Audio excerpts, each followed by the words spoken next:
Headlines प्रायोजक राम बंधू पापड आटा आणि पापड मसाला।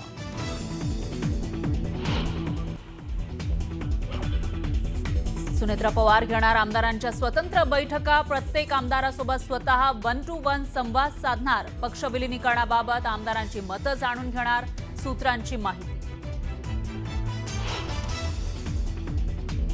अजितदादांना कोणाचा फोन आला होता हे लोकांना कळलंय। अजितदादा कार न गेले असते तर दुर्दैवी घटना घडली नसती।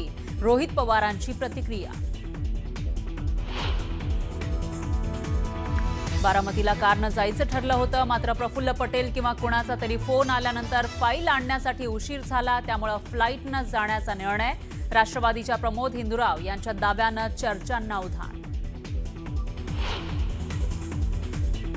सुनेत्रा वहिनी उपमुख्यमंत्री झाल्याचा आनंद, पण अजितदादा गेल्याचं दुःख मोठं। एका डोळ्यात अश्रू आणि दुसऱ्या डोळ्यात आनंद अशी स्थिती। खासदार सुप्रिया सुळेंची भावनिक प्रतिक्रिया। परभणी महापालिकेमध्ये शिवसेना युबीटीचे सय्यद इक्बाल महापौर। सय्यद इक्बाल आणि शरफुद्दीन हे प्रत्येकी 1.25 वर्ष महापौर बनणार। पुढील 2.5 वर्ष काँग्रेसकडे महापौर पद असणार। चंद्रपूर पालिकेमध्ये ठाकरेंची शिवसेना आणि भाजप सत्तेत। तुम करो तो रास लीला, हम करे तो कॅरेक्टर ढिला। मनसे नेते संदीप देशपांडेंची ठाकरेंच्या सेनेवर टीका। अतिक्रमणावरून हायकोर्टानं मुंबई पालिकेला सुनावलं। अतिक्रमण काढण्याची तुमची इच्छा नाही, तुम्ही अतिक्रमण करणाऱ्यांना मुंबई दिली। हायकोर्टाचे खडे बोल। धाराशिवमध्ये ठाकरेंच्या सेनेच्या पदाधिकाऱ्याची अफूची शेती। कांद्याच्या पिकात अफूची लागवड। समाधान उघडेच्या शेतातून 485 किलो अफूची झाडं जप्त। आणि पुण्यातील संगमवाडी चालकाचं नियंत्रण सुटल्यानं धावती रिक्षा उलटली। सुदैवानं कुणीही जखमी नाही।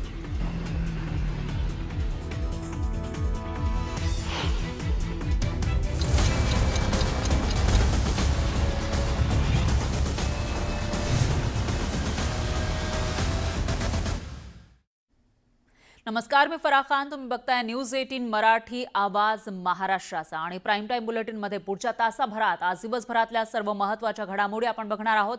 बुलेटिनच्या सुरुवातीला अशी एक बातमी आहे जी ऐकल्यानंतर तुम्हाला धक्का बसेल।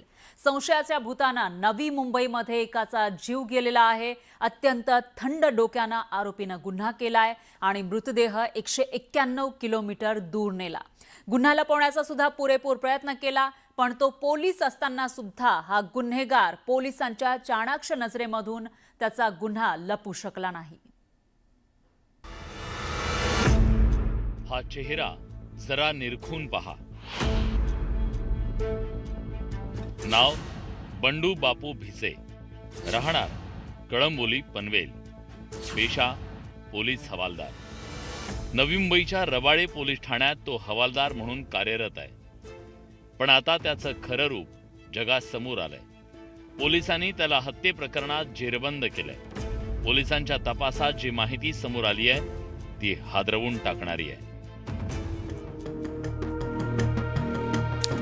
नवी मुंबईत राहणाऱ्या हवालदार बंडू भिसे आणि सोमनाथ बोबडेंची मैत्री होती, पण सोमनाथचे आपल्या मैत्रिणीशी प्रेमसंबंध असल्याचा बंडू भिसेला गेल्या काही दिवसांपासून संशय होता। त्या संशयातूनच बंडू भिसेनं सोमनाथच्या हत्येचा कट रचला। त्यासाठी बंडूनं पुण्यातील 3 मित्रांना मदतीला बोलावले। 5 फेब्रुवारीला कळंबोलीत बंडूनं साथीदारांच्या मदतीनं सोमनाथची हत्या केली।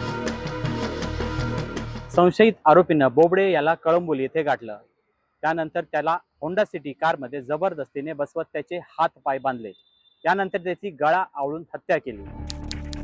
सोमनाथ झोपेत असल्याचा आरोपींनी बनाव केला। कळंबोली ते साताऱ्यातल्या सुखेड दरम्यान आरोपी सोमनाथचा मृतदेह कारमधून घेऊन गेले। आरोपींनी सोमनाथच्या मृतदेहासोबत 191 किलोमीटरचा प्रवास केला। गुन्हा लपवण्यासाठी बंडू भिसेने सोमनाथच्या मृतदेहावर पेट्रोल टाकून तो विहिरीच्या कडेला जाळला। त्यानंतर अर्धवट जळालेला सोमनाथचा मृतदेह त्यांनी विहिरीत टाकून आरोपी तिथून पसार झाले। अत्यंत थंड डोक्यानं आरोपींनी तो गुन्हा तडीस नेला.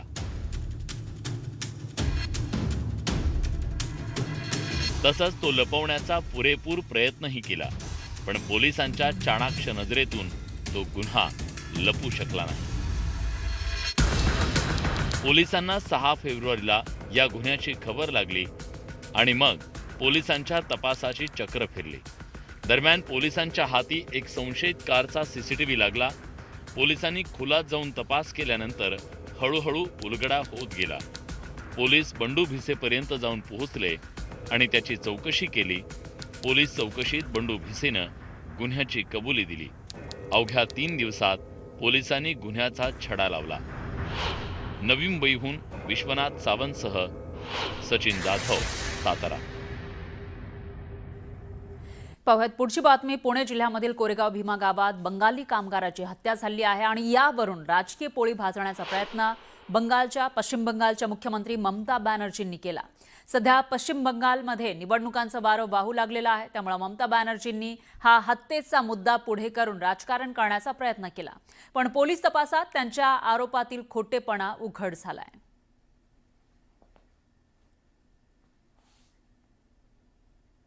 तर ममता बॅनर्जी यांनी यावरून काय ट्विट केलं आहे, कोणते सवाल त्यांनी उपस्थित केले आपण बघूयात ग्राफिक्सच्या माध्यमातून.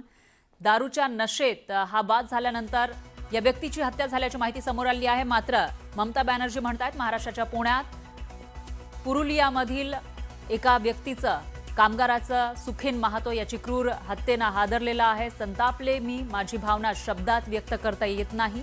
एका तरुणाचा त्याच्या भाषेमुळे त्याचा छळ करण्यात आला आणि त्याची हत्या करण्यात आली. परप्रांतीयांविरोधातील द्वेषाचा हा परिणाम आहे.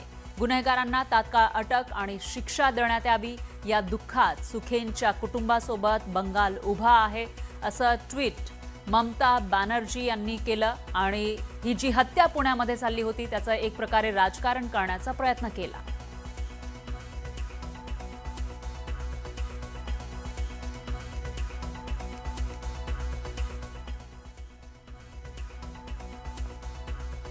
दरम्यान पोलीस अधीक्षक संदीप गिल यांनी खुलासा करत ममता बॅनर्जी यांनी जे आरोप केलेले होते त्याच्यामध्ये तथ्य नसल्याचं स्पष्ट केलंय. आतापर्यंतचा जे तपास झालेला आहे त्यामध्ये अशा प्रकारचा कोणताही प्रकरण दिसत नाही की हा एका विशेष कम्युनिटीला टार्गेट करून केलेली घटना आहे किंवा एका विशेष व्यक्तीला टार्गेट करून केलेली घटना आहे.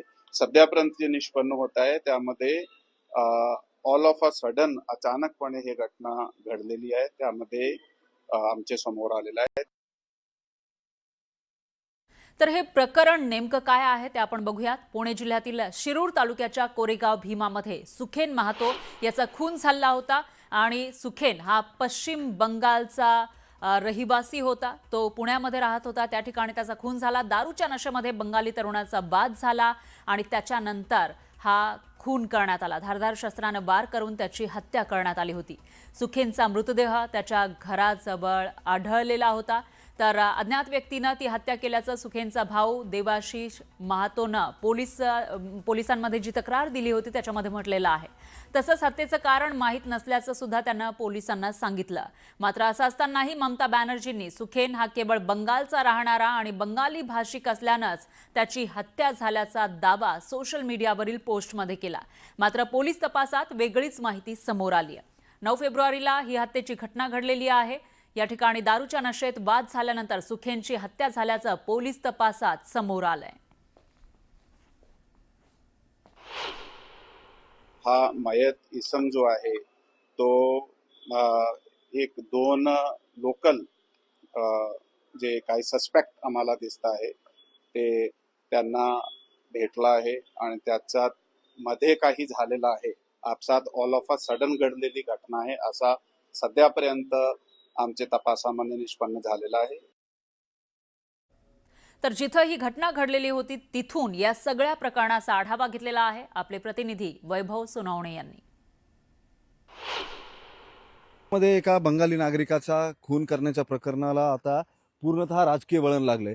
पश्चिम बंगालच्या निवडणुकांच्या पार्श्वभूमीवरती स्वतः ममता बॅनर्जी यांनी भाजपशासित राज्यांमध्ये बंगालच्या नागरिकांना लक्ष्य केलं जात असल्याचा आरोप केलेला होता. गंभीर या घटनास्थळी आपण आहोत. सुखन महतो हा 27 वर्षाचा तरुण जो आहे त्याचा 9 तारखेला इथं खून झालेला होता. जी माहिती आपल्याला मिळते त्यानुसार सुखन महतो आणि त्याचा मित्र जो आहे हे दारू पिऊन या कोरेगाव भीमाच्या परिसरामध्ये असताना काही नागरिकांशी त्यांचा वाद झालेला होता. आता ते स्थानिक आहेत किंवा काय या संदर्भातला तपास जो आहे तो पोलिसांकडून सुरू आहे. मात्र त्या नागरिकांकडून त्याला मारहाण झाली आणि त्याचा मृत्यू झाला. त्याचा मृतदेह जो आहे तो इथं आणून टाकण्यात आलेला होता. हे जे लाल रंगाचं एकूण आवरण केलेलं आपण पाहतोय याच्यामध्ये या सुखन महतो याचा मृतदेह पडलेला होता आणि पोलिसांनी तपासाच्या दृष्टीनं हे मार्किंग्स आहे ते केलेलं होतं. 2 दिवस शिक्रापूर पोलिसांना याची कल्पना नव्हती की हा साधारण बंगाली मजूर जो आहे त्याचा मृत्यू हा राष्ट्रीय राजकारणाच्या केंद्रस्थानी येऊ शकेल. त्यामुळे अजूनपर्यंत आरोपी जे आहेत त्यांचा शोध अत्यंत संथ गतीने सुरू होता. मात्र ज्या वेळेस ममता बॅनर्जी यांनी या संदर्भामधलं एक ट्विट केलं त्या ट्विटमध्ये भाजप शासित राज्यांमध्ये बंगाली नागरिकांवरती अत्याचार केले जात असल्याचं सांगितलं. मात्र प्रत्यक्षात हा नरेटिव्ह जो आहे किंवा ममता बॅनर्जी यांचं हे म्हणणं जे आहे ते पश्चिम बंगालच्या ज्या निवडणुका आहेत त्या डोळ्यासमोर ठेवून केलंय का असा प्रश्न उपस्थित होतो. व्हिडिओ जर्नलिस्ट सचिन अन्साटेसह वैभव सोनवणे, न्यूज 18 मराठी, कोरेगाव भीमा. आणि या हत्येवरून ममता बॅनर्जींनी जे आरोप केलेले होते त्यावर पुण्यात राहणारे बंगाली लोकांना काय वाटतं तेही पाहूयात. इधर मेरे को हो गया 3 साल हो गया है. हमारा गांव कलकत्ता है. हाँ, इधर आवास सेठ के पास हूँ काम पे. आवास सेठ अच्छा है. तुमको इधर कोई बंगाली बोलते इसलिए लोगों को मारपीट नहीं, होती है, नहीं, नहीं. ऐसे ममता बनर्जी बोल रही थी. नहीं नहीं ऐसा ऐसा है क्या लगता है नहीं आपको? नहीं ऐसा कुछ नहीं. कितने तुम्हारे पहचान वाले कितने बंगाली रहेंगे यहाँ पर? इधर है 20-30 रहेगा. हाँ. हाँ, यही सेठ के पास है. कुछ प्रॉब्लम नहीं है. इधर पुणे में काम करने के आया. कितने दिन से यहाँ पे हो? इधर 5 साल हो गया. 5 साल हो गया. हाँ. यहाँ के लोग कैसे हैं? तुम्हारे साथ कैसे बर्ताव रहते हैं लोगों का? इधर का लोग अच्छा है, व्यवहार अच्छा करते हैं. हमारा कोई ऐसा कुछ कोई परेशानी भी नहीं है. अच्छे साथ अच्छा व्यवहार करते हैं, अच्छा बात करते हैं. अभी जो पश्चिम बंगाल की मुख्यमंत्री है ममता बनर्जी, उन्होंने कहा कि जब महाराष्ट्र में लोग बंगाली भाषा में बात करते हैं तो उन्हें टोका जाता है, उनसे बहस की जाती है, झगड़ा किया जाता है. आपको पिछले कुछ दिनों से कोई है क्या? अगर आप बंगाली बात करो कोई टोकता है आपसे? नहीं, इधर तो कोई वैसा प्रॉब्लम नहीं हुआ हमको. अभी तक तो हुआ नहीं कुछ ऐसा. भाषा के लिए कोई प्रॉब्लम हुआ ऐसा हुआ नहीं हमारे साथ. यहाँ के लोग आपसे कैसे बर्ताव रखते हैं? अच्छा बात करते हैं, भाईचारा की जब बात करते हैं अच्छा बात करते हैं हमारे साथ. हमको ऐसा कोई दिक्कत नहीं हुआ. आप कहाँ से हो? कलकत्ता से है, मुर्शिदाबाद गाँव है, डिस्ट्रिक्ट है. हाँ. और महाराष्ट्र में कितने दिन से हो आप? 8 साल से. 8 साल से. हाँ. यहाँ का लोगों को आपको कैसे मतलब? नहीं, बहुत अच्छा है. कुछ तकलीफ नहीं, कुछ नहीं. हम तो इतना साल से इधर रहते हैं. अभी जो पश्चिम बंगाल की मुख्यमंत्री है ममता बनर्जी, उन्होंने कहा है कि अगर महाराष्ट्र में कोई बंगाली बोलता है तो उनको तकलीफ दी जाती है. नहीं, हम तो कोई तकलीफ नहीं दिया है. सब तो भाई के जैसा रहते हैं हम लोग.